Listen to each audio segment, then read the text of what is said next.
précise, je passe à la présentation suivante. Donc, présentation par Marco Armando, qui est en fait professeur associé au service universitaire de psychiatrie de l'enfant et de l'adolescent à Lausanne et responsable, entre autres, de la plateforme de détection précoce et qui va présenter en collaboration avec Vincent Laprévotte, qui lui est professeur des universités et praticien hospitalier à l'Université de Lorraine à Nancy et qui aussi est très engagé dans les programmes d'intervention précoce. Ils vont nous parler de quelle synergie entre psychiatrie de l'enfant et de l'adolescent et psychiatrie adulte dans la mise en place d'un programme de détection intervention précoce. Ils ont 30 minutes et 5 minutes de questions après. Merci beaucoup. Merci Philippe. Si tu peux partager les slides. C'est ce que je vais faire, oui. Juste une petite seconde encore, parce que c'est vrai que c'est moi qui dira quand je vais... Voilà. Voilà. Bonjour à toutes et à tous. C'est vraiment un plaisir d'être ici avec vous. Vous êtes très nombreux et bon, j'espère vraiment que ce sujet vous intéressera.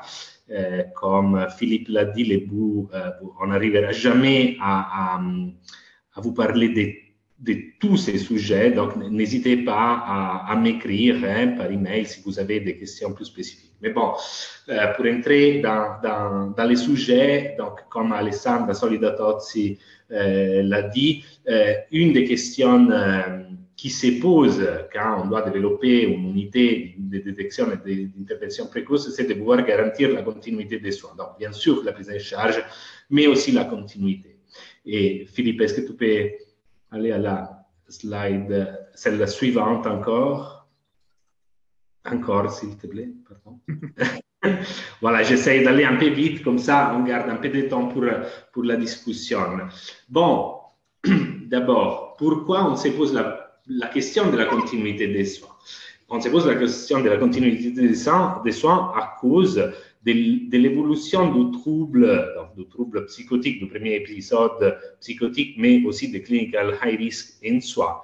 En fait, comme vous pouvez voir dans le graphique de gauche, il y a un peu la distribution par rapport à l'âge, par rapport à l'apparition des symptômes psychotiques sous-seuil, donc typiquement une situation de clinical high risk. Et là, vous voyez comme les pics autour de 18 ans, mais il y a une augmentation progressive à partir de 16 ans jusqu'à 18 ans et après une deuxième vague vers les 25 ans. Donc, on est typiquement autour de 18 ans, donc 2 ans avant, 2 ans après, que les premiers symptômes psychotiques apparaissent. Et la conséquence, comme vous pouvez voir dans les graphiques de droite, c'est que donc l'age of onset, donc l'âge de début des troubles psychotiques, c'est vers les 20,5 ans. Donc typiquement, environ 2 ans après les pics des symptômes psychotiques sous-seuil, on a les pics des débuts de psychose avec une augmentation progressive à partir des 15-16 ans. Philippe, est-ce que tu peux aller à la slide suivante, s'il te plaît? Attends, oui, excusez. Voilà. Donc, ça, c'est pour là. Donc, comme vous voyez, déjà, l'âge de début se situe typiquement au niveau des ce que normalement est l'âge de transition entre service de pédopsychiatrie et service de psychiatrie. Donc, ça pose déjà en soi les problèmes de la continuité de la prise en charge dans un trouble qui ne respecte pas cette coupure un peu artificielle de 18 ans. Mais au-delà de l'âge de début, si on regarde aussi l'évolution par exemple, des clinical high risk, oui, on a une partie qui fera, disons, environ 25%, 25-30% fera une transition vers un trouble psychotique dans les 24 mois suivants, mais on a une bonne partie de ceux qui ne feront pas une transition qui continueront à avoir soit des symptômes psychotiques, soit des autres tableaux cliniques complexes. Et Philippe, est-ce que tu peux changer de slide, s'il te plaît? Ça ne marche pas. Voilà. Voilà. Et ça, c'est pour plusieurs années. Donc, cette étude vous montre comme beaucoup de symptômes, comme par exemple les attenuated positive symptoms, mais les symptômes dépressifs et les dysfonctionnements continuent indépendamment de la transition pour au moins 36 mois. Donc, début vers les 16, 17, 18 ans et symptômes qui continuent à être présents, donc besoin d'une continuité de la prise en charge sur plusieurs années. Philippe, voilà. Et donc, les problèmes de comment gérer cette population au niveau de la prise en charge des différents services, donc pédopsychiatrie et psychiatrie adulte, se posent forcément. Et alors, ce n'est pas dans les domaines de la psychiatrie qu'on s'est posé comme premier cette question. C'est vrai qu'il y a plusieurs troubles chroniques dans les domaines de l'endocrinologie, de l'oncologie, dans la génétique, qui posent la question de la continuité des soins. Ça veut dire des troubles plus ou moins chroniques qui ont un début vers l'adolescence, voire même avant, et qui continuent pour plusieurs années après les 18 ans. Ça, c'est un grand problème. C'est un grand problème parce que ce qu'on a pu remarquer, que ce soit dans les domaines psychiatriques, mais aussi dans les domaines somatiques, vers les 18 ans, ça veut dire au moment où il y a un changement de suivi, on a un drop-out rate, donc un taux de perte des patients qui est vraiment très, très haut, avec une chronicité, une chronicisation conséquente. Bon, voyons un peu quel est le state of the art en psychiatrie, au moins au niveau européen. Donc ça, c'est probablement l'étude la plus représentative de la question de la transition entre Child and Adolescent Mental Health Service, donc service de pédopsychiatrie et service de psychiatrie adulte, qui a été conduit en Europe. Donc ça déjà vous montre que selon les pays, les taux des patients qui nécessitent une transition vers les 18 ans est variable, mais il est quand même relativement haut. On parle d'environ 4% de la population prise en charge. Donc c'est un phénomène qui est assez important. Est-ce que tu peux aller à la slide suivante? Mais malgré le fait que les problèmes sont devant les yeux de tous, c'est vrai que jusqu'à aujourd'hui, il n'y a pas eu beaucoup d'initiatives qui ont essayé d'adresser ces problèmes. Ce qui est sorti de l'étude Milestone, c'était que, bon, d'abord, il n'y a pas vraiment de guidelines, il y a une différence énorme entre différents pays, mais aussi entre différentes régions. Et ça, par exemple, on peut bien le remarquer en Suisse, où le système fédéral prévoit une certaine autonomie au niveau de la structuration des soins. Il y a très peu d'informations autour de l'outcome, donc on sait très peu de ce qui se passe chez les patients qui ont fait une transition. Il y a une très faible implication des patients et des familles par rapport à leurs besoins dans la gestion de la transition. Et il y a un peu, très peu de guidelines nationales, donc des plans de transition bien définis, et il y a très peu de spécialistes qui sont entraînés et formés spécifiquement à la transition. Si on regarde aussi quel est le regard des usagers, Philippe, est-ce que tu peux changer de slide? Voilà. Alors, c'est également pas trop positif parce qu'il y a très peu de patients et des familles qui ont été satisfaits par comment la transition entre services de pédopsychiatrie et psychiatrie adulte a été gérée. Donc, finalement, disons, la photo, la représentation qu'on peut avoir de la situation actuelle et au niveau de la transition entre services de pédopsychiatrie et psychiatrie adulte n'est pas, on peut dire qu'elle n'est pas vraiment efficace. Mais est-ce que tu veux aller dans la slide suivante encore?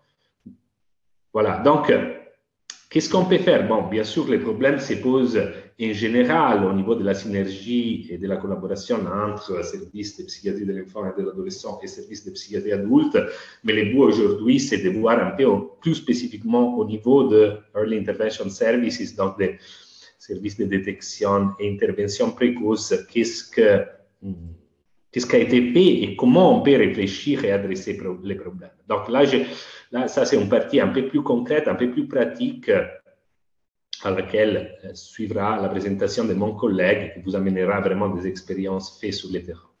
Donc, qu'est-ce qu'il faut faire pour comprendre comment construire une synergie efficace entre pédopsychiatrie et psychiatrie adulte pour ce qui concerne les clinical high risk et les first studies? Bon, d'abord, il faut faire forcément un état des lieux. Ça veut dire très concrètement voir quelle est la démographie de la région, quels sont les modèles d'accès au système de soins, donc si c'est très accès privé, public ou mixte. Il faut voir qui sont les autres intervenants, les autres stakeholders qui participent au processus de prise en charge de nos patients. Et il faut bien faire une cartographie des ressources existantes au niveau de la psychiatrie de l'adulte et de la pédopsychiatrie, parce que le but, ce n'est pas de mettre en mal des services qui existent déjà et qui fonctionnent plutôt bien. Donc, avec ces tableaux initiaux qui contiennent à peu près toutes les informations nécessaires pour pouvoir comprendre quels sont les besoins à adresser et comment les adresser au mieux au niveau de la transition, on arrive à une deuxième étape. Ça veut dire on arrive au moment où il faut réfléchir à quel type, sur la base des informations qu'on a déjà. Donc, par exemple, si on sait qu'on est dans un pays où la population est très jeune, donc on a, je sais pas, un autre pourcentage de la population à moins de 18 ans. Bon, alors là, clairement, on réfléchira dans un certain sens. Ou si par contre c'est une population relativement âgée, comme c'est le cas en Italie par exemple, on réfléchira dans un autre sens. Donc tous ces éléments vous permettent de comprendre comment adresser au mieux les besoins de la population. Et ensuite, donc, on entre dans la réflexion de comment articuler la synergie entre pédopsychiatrie et psychiatrie adulte. Bon, il peut y avoir, selon la cartographie qu'on a fait, disons, 3 propositions différentes. La première est celle d'une vraie cogestion, donc d'une unité, une unité départementale, par exemple, dans laquelle il y a à la fois des pédopsychiatres et des psychiatres adultes, plus les autres intervenants, qui prend en charge les patients entre, par exemple, 15 et 25, il y a quelques cas où c'est 12-25, des situations exceptionnelles où c'est 8-25, parfois jusqu'à 35 ans. Bon, après, la tranche d'âge, c'est à discuter, mais le point, c'est qu'on met ensemble les youth, donc les adolescents et les jeunes adultes. Alors, ça a évidemment de grands avantages qu'on pourra discuter pour la suite. Le deuxième modèle, c'est le modèle synergique, donc où on a une unité de pédopsychiatrie et une unité de psychiatrie adulte qui s'occupe de l'early detection, mais qui collabore de façon étroite et qui a une sub-unité qui gère la transition d'une unité à l'autre. Tu peux aller à la suivante, s'il te plaît. Voilà. Troisième possibilité, et c'est le cas souvent là où la psychiatrie adulte a beaucoup plus de ressources que la pédopsychiatrie, ça peut être aussi une unité, disons, gérée surtout par la psychiatrie adulte, qui inclut à partir de 15-16 ans, mais qui s'appuie sur l'expertise de la pédopsychiatrie, surtout pour toute la composante développementale qui peut et familiale, qui est un peu moins, disons, les pans quotidiens de la psychiatrie adulte. Voilà, ce sont un peu les 3 possibles façons de décliner cette collaboration entre pédopsychiatrie et psychiatrie adulte. Après, le troisième ingrédient, donc cartographie, interaction entre pédopsychiatrie et psychiatrie adulte, et ensuite modèle de l'unité, et c'est un peu la dernière réponse qu'Alessandre était en train de donner. Donc là, je ne vais pas perdre trop de temps aussi parce que je vois que c'est le moment de passer la parole à mon collègue, mais finalement, selon les ressources, selon plusieurs autres variables, vous avez les modèles stand-alone, les modèles hub and spoke ou les modèles intégrés à l'intérieur des soins psychiatriques généraux. Voilà, ces 3 étapes vous permettent plus ou moins de construire un concept de ce que vous voulez vous mettre en place qui répond vraiment aux besoins de la population et aux ressources disponibles. Je crois que j'ai juste un dernier slide, mais je vais m'arrêter là. Voilà, ça c'est un papier qui est sorti tout récemment, qui propose un peu les 10 composants cruciaux pour ouvrir un service de détection précoce. Et comme vous voyez, au point 6, il y a clairement souligné l'importance d'un modèle transitional qui permet d'avoir une continuité entre adolescents et jeunes adultes. Voilà, moi je m'arrête là et je laisse la parole à mon collègue, le professeur Leprevot, pour la partie plus pratique. À toi. Merci beaucoup, merci Marco. Je vais donc partager mon écran dans un instant. Voilà. Merci pour cette présentation et pour avoir posé un peu les bases sur cette question-là qui nous paraît très importante. Alors donc, moi, je travaille à Nancy dans un centre qui s'appelle le CLIP, le Centre de liaison et d'intervention précoce. Et je vous propose de partager en fait notre expérience par rapport à cette question-là, puisque nous y avons été confrontés assez récemment. Je ne prétends pas vous proposer un modèle, mais simplement vous faire partager quelques réflexions à partir de ce que nous avons vécu. Juste pour bien nous situer, voilà, donc notre centre, il est dans le nord-est de la France, à Nancy. Le Grand Nancy, c'est 300 000 habitants, avec une petite particularité démographique. Il y a 50 000 étudiants. Un habitant sur 6 est un étudiant. C'est une population très jeune. Et donc forcément aussi très touché par l'émergence des pathologies psychiatriques de l'adulte. Nous appartenons au centre psychothérapique de Nancy qui fournit l'offre de psychiatrie publique pour cette zone-là. Et donc ce service, le CLIP, c'est un centre qui est implanté dans une maison des adolescents. C'est-à-dire, alors une maison des adolescents, c'est un endroit qui n'est pas un endroit hospitalier, qui est en centre-ville, dans lequel il y a un accueil inconditionnel des adolescents pour des tas de questions différentes, qui sont pas forcément du tout liées à la psychiatrie, hein, mais ils peuvent venir résoudre un certain nombre de questionnements là. Et cette maison des adolescents a accueilli l'implantation de notre centre de détection et d'intervention précoce, parce qu'il nous semblait que c'était l'endroit le plus adapté, le moins stigmatisant, etc., enfin, ce qu'on connaît beaucoup. Donc, c'est un centre qui a ouvert en 2017 et clairement, nous avons pris le parti d'ouvrir au CHRP et au PEP d'emblée. Donc, un petit peu à rebours de ce que disait tout à l'heure Alessandra Solida et puis de ce que dit aussi un peu le PIPEP, mais pour des raisons locales, hein, et puis aussi pour des raisons de réseau local et de structuration des soins. Ça nous a semblé jouable de commencer dès le début par les CHRP. Alors, lorsque nous avons ouvert en 2017, clairement, c'était un service qui était ouvert aux 16-25 ans. Et il nous est apparu très très vite et qui émanait clairement de la psychiatrie d'adulte. Et il nous est apparu très vite que d'une part quand même, quand les gens avaient moins de 18 ans, eh bien, on commençait à être un petit peu limité déjà, et puis que il y a un certain nombre d'arguments pour commencer encore plus tôt. Parmi ces arguments, ce qu'a très bien souligné Marco Armando, c'est-à-dire le fait que la psychose, elle s'en fiche de la carte d'identité. Hein, et donc, très clairement, on a des troubles qui peuvent commencer bien plus tôt que tout ça. Et puis, si on retrouve un certain nombre de recommandations internationales, genre, sans aller trop dans le détail, on voit bien qu'il y a un certain nombre de recommandations qui recommandent bien, de commencer tôt, suffisamment tôt pour capter le maximum de personnes. Alors voilà l'équipe avec laquelle j'ai la chance de travailler. Voilà les gens du CLIP.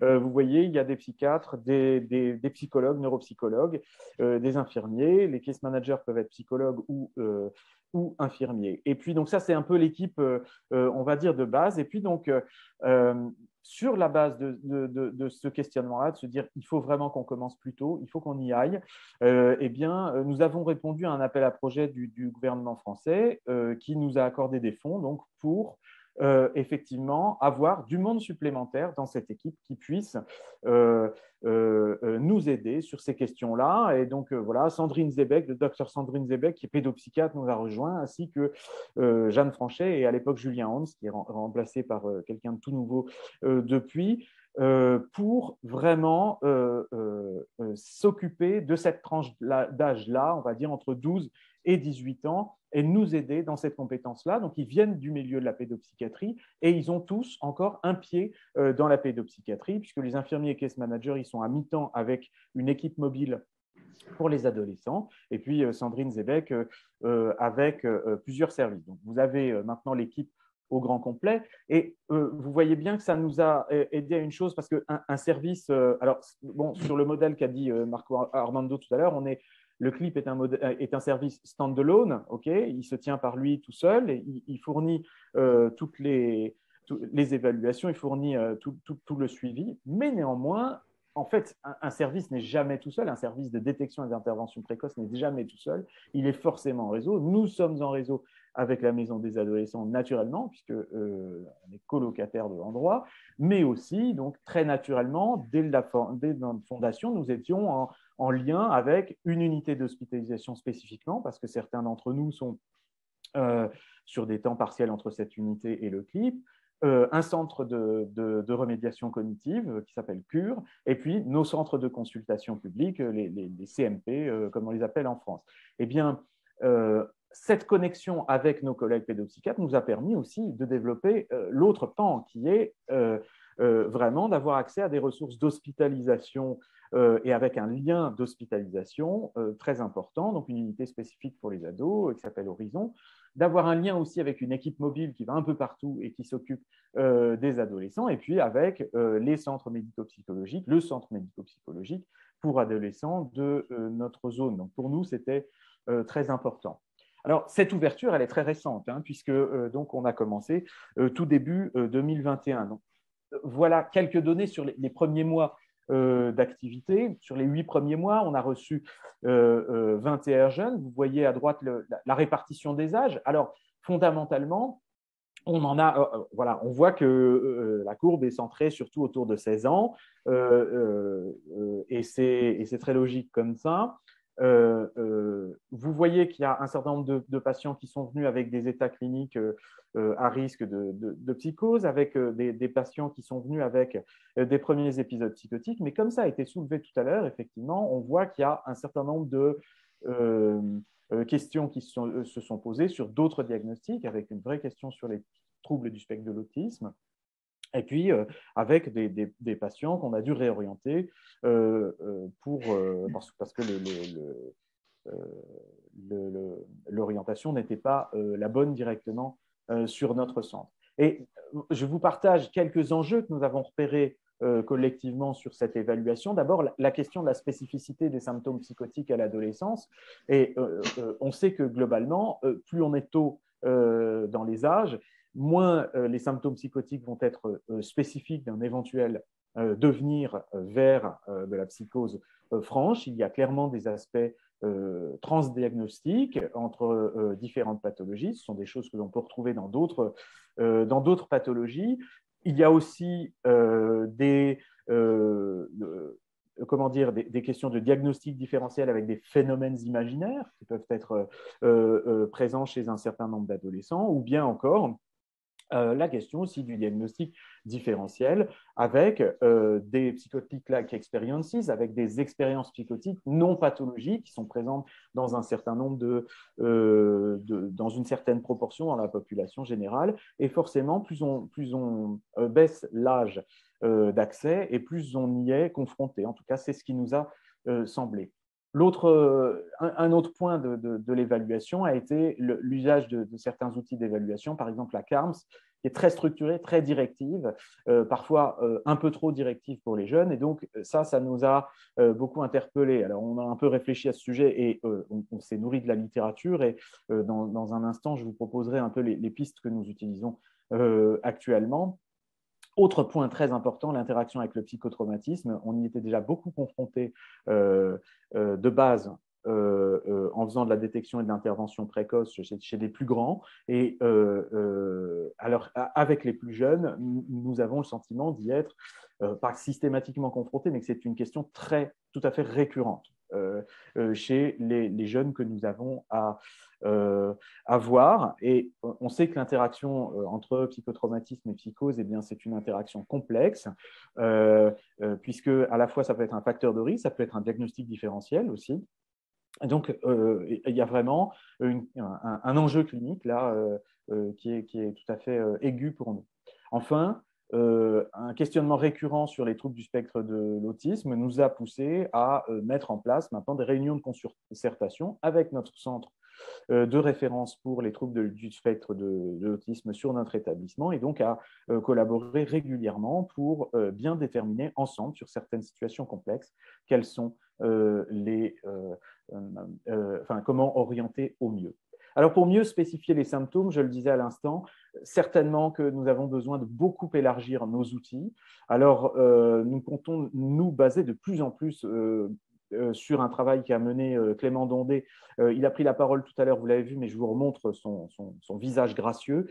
Voilà, Clément qui a traduit et est en train de valider l'instrument voilà, pour la Schizophrenia Proneness Instrument pour les enfants et les jeunes, donc la version enfant de la SPI-A, et pour évaluer les symptômes de base. Et il nous semble que l'évaluation des symptômes de base peut être particulièrement pertinente dans ces jeunes populations. Il y a aussi d'autres outils qui nous semblent très intéressants, qui ne peuvent pas correspondre à tous les jeunes, mais il y a une équipe française qui a développé pour l'évaluation des hallucinations une échelle qui s'appelle la MASC, avec une application dédiée dont l'interface est très conviviale pour des très jeunes et qui peut rendre aussi de fiers services. Donc, vous voyez que vraiment, il nous semble que nous avons à vraiment avoir une démarche très affinée par rapport à tout cela. Intégrer la multidimensionnalité, y compris donc dans nos évaluations. Accepter aussi que forcément l'évaluation se fasse sur un temps long et que là où on était habitué à très vite fournir une réponse, voilà, on passe la CARMS, éventuellement on passe la SPIA, et puis on dit voilà, seuil de psychose ou bien état clinique à risque ou bien c'est autre chose. Là, accepter un tout petit peu plus de faire une première évaluation, de se laisser un petit peu de temps avec le jeune et d'y retourner. Et puis, toujours plus d'implication des parents, et ça, c'est un très, très gros avantage que nous avons vécu en tant que psychiatre d'adulte, là je le dis en tant que psychiatre d'adulte, de la collaboration avec nos collègues pédopsychiatres. Ça nous a poussé aussi à aménager nos outils de soins et de suivi. Alors, le case management est quand même très, très, très utile. Nos supports de psychoéducation, le mode s'appelle psycho-information, eh bien, ils sont en cours d'évaluation pour être notamment moins descendants, pour être un peu plus participatifs et éventuellement intégrer les parents directement. Et puis aussi avec le développement d'un programme d'entraînement métacognitif centré sur les problématiques des adolescents. Avec, en termes de réseau, quelque chose qui est très important, c'est que plus ils sont jeunes et moins le clip doit être stand-alone, plus on est mis dans la position de devoir travailler avec les CMP ados, avec d'autres structures. Voilà. Je pense que le temps qui m'est je ne sais pas si j'ai encore un tout petit peu de temps ou pas. En fait, ce serait fini si on veut avoir une petite place pour une question. Mais... Exactement. Donc, voilà, j'en finis par deux petits conseils de lecture. L'article qu'a écrit Marco Armando sur le sujet des CHRP, et puis à venir très, très bientôt dans un numéro spécial de l'encéphale sur la question, le journal de l'encéphale, un article de Julie Bourgin et Diane Purper. Merci beaucoup. Voilà, super, merci beaucoup. Effectivement, on aurait, j'ai pas vu vraiment. Est-ce que quelqu'un veut… On a une question dans le chat. J'arrive pas bien à la voir. Ouais, Valérie a peut-être dit là, alors mal, je l'ai raté. En fait, on demande si le SPI-CY est disponible. Ouais. Alors, Clément… Tu peux arrêter le partage d'écran. Oui, bien sûr. Bien sûr. Oui, tout à fait. Oui, je peux répondre rapidement. Donc, on vient de finaliser la traduction avec l'équipe, donc la très belle équipe de Nancy, dont Vincent Laprévotte vient de faire la présentation. On a terminé la traduction et nous l'avons envoyée au même éditeur italien qui a édité la SPI-A en français. Donc, on attend son retour. On vient de lui envoyer le document Word. Je pense que normalement, ça devrait être prêt dans les prochains mois. Est-ce qu'il la rendra plus facilement accessible que la SPI-A parce que c'était assez compliqué quand même, cet éditeur. Oui, on lui demandera. On lui demandera de faire en sorte que ce soit plus simple. Peut-être que notre réseau national français, le réseau de transition, donnera peut-être un coup de main aussi pour aider à la rendre accessible. On peut espérer. Okay. En tout cas, merci pour ces deux présentations vraiment intéressantes. C'est un challenge qu'on a dans tous les programmes d'essayer de mêler ça, d'avoir tous les arrangements possibles, puis de montrer un petit peu comment on peut s'adapter au contexte selon le tissu de la population. C'est vraiment intéressant. Alors, pensez-vous intégrer plus de professionnels de santé pour diversifier l'équipe, travailleurs sociaux, ergothérapeutes, psychoéducateurs, par exemple, qui sont très présents au Québec, par exemple? Oui, clairement, j'adorerais. Pour vous décrire, ça correspond tout à fait à la situation française, si vous voulez. C'est qu'on doit construire brique par brique. Clairement, il n'y a pas de budget spécifiquement dédié à l'intervention précoce qui ont été débloqués au niveau gouvernemental en France. Donc, on va appel à projet par appel à projet, ou bien en réutilisant d'autres fonds, eh bien, on construit notre modèle. Alors, nous allons intégrer là, très très prochainement nous, un travailleur social dans l'équipe. Donc, ça va se faire très très vite. Ergothérapeute, c'est encore très peu le cas, je crois, dans la plupart des centres français, de manière générale. Ok, extra. Alors, réponse courte aussi. Il y a encore une question. Retirez-vous systématiquement des TSA avec symptômes psychotiques ou vous laissez le temps de voir l'évolution d'une possible comorbidité? Marie-Josée Marois qui pose cette question. Alors, peut-être que Marco aura un complément à dire là-dessus. Notre expérience récente, en tout cas, c'est que on essaie de distinguer déjà. S'il y a quelque chose à distinguer, on essaie de distinguer vraiment TSA et troubles psychotiques. Il arrive quand même qu'on tombe sur un double diagnostic, sur une situation où effectivement nous avons à accompagner de manière conjointe des gens qui vont avoir un TSA, qui vont avoir à la fois un trouble psychotique avéré qui s'est développé secondairement. Donc, je crois vraiment que les deux situations sont possibles. Ça part de notre expérience de terrain, mais peut-être Marco a des choses à rajouter là-dessus.